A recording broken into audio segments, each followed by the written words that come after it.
कोई उनके अंश को देखकर उनके प्रति आकृष्ट होते हैं, कोई अवतारों के प्रति, कोई देवी देवताओं के प्रति, कोई उनसे भी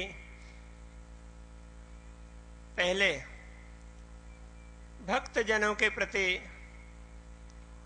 आकृष्ट होते हैं और उनको ही पूर्ण ब्रह्म परमात्मा मान लेते हैं।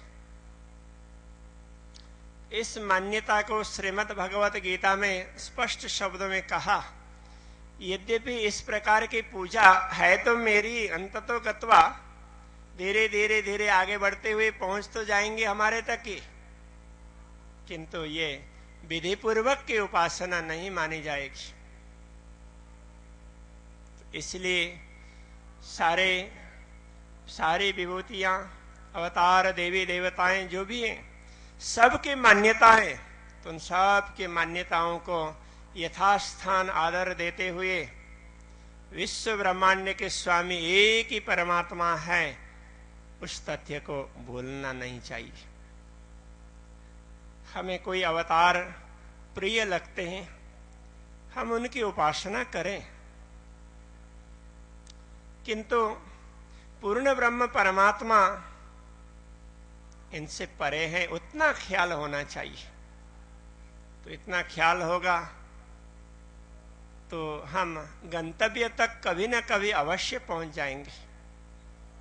सभी का गंतव्य स्थान वो परमात्मा का धाम है।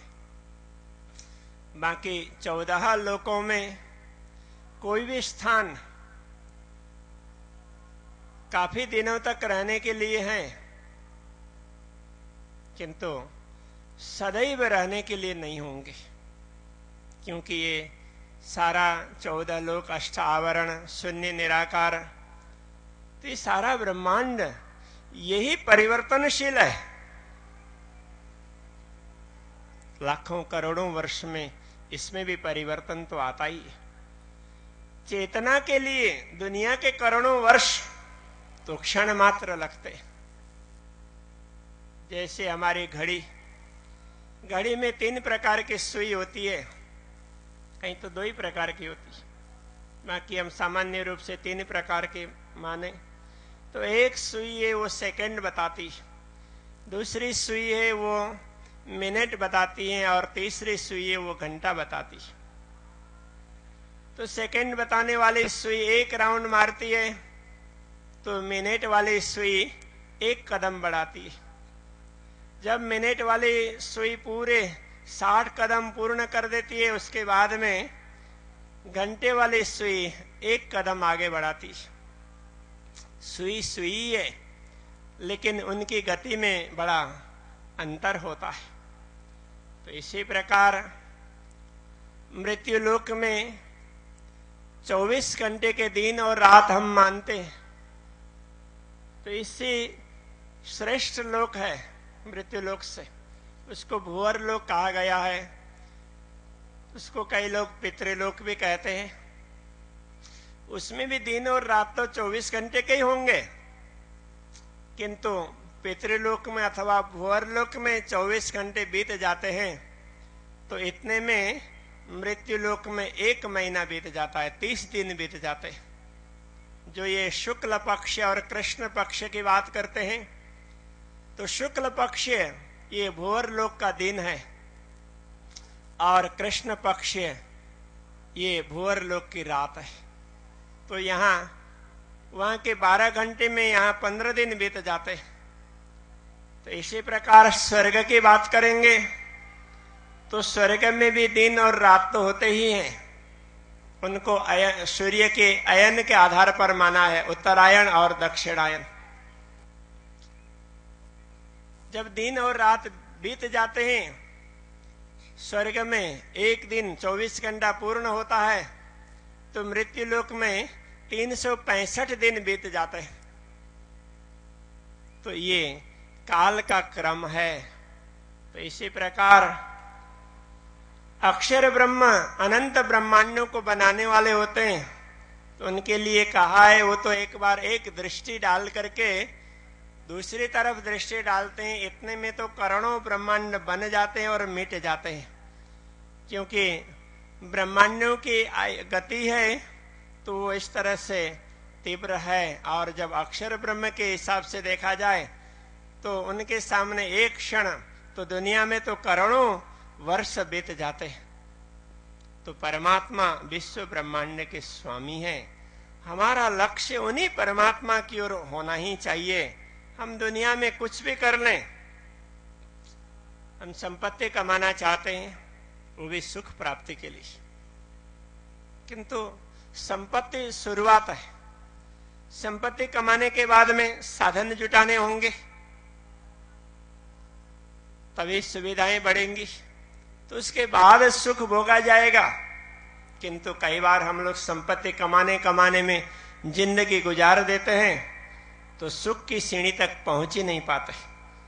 लक्ष्य तो सुख ही है।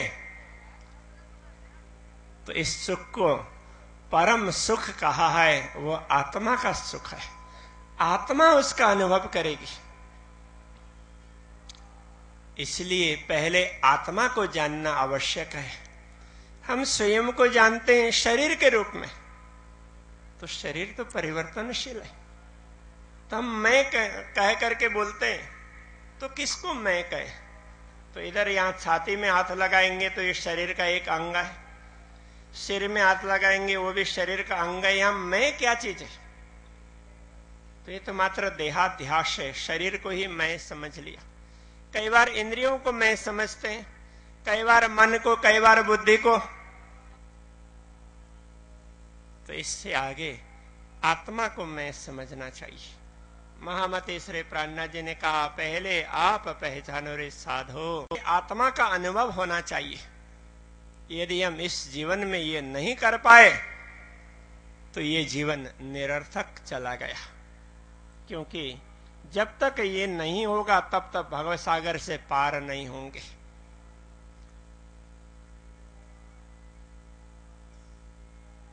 जन्म मृत्यु से छुटकारा प्राप्त नहीं होगा। कितना ही प्रयत्न कर ले, दुनिया में कितनी ख्याति भी मिल जाए, तो ये सारे एक न एक दिन मिट्टी में मिल जाने वाली है।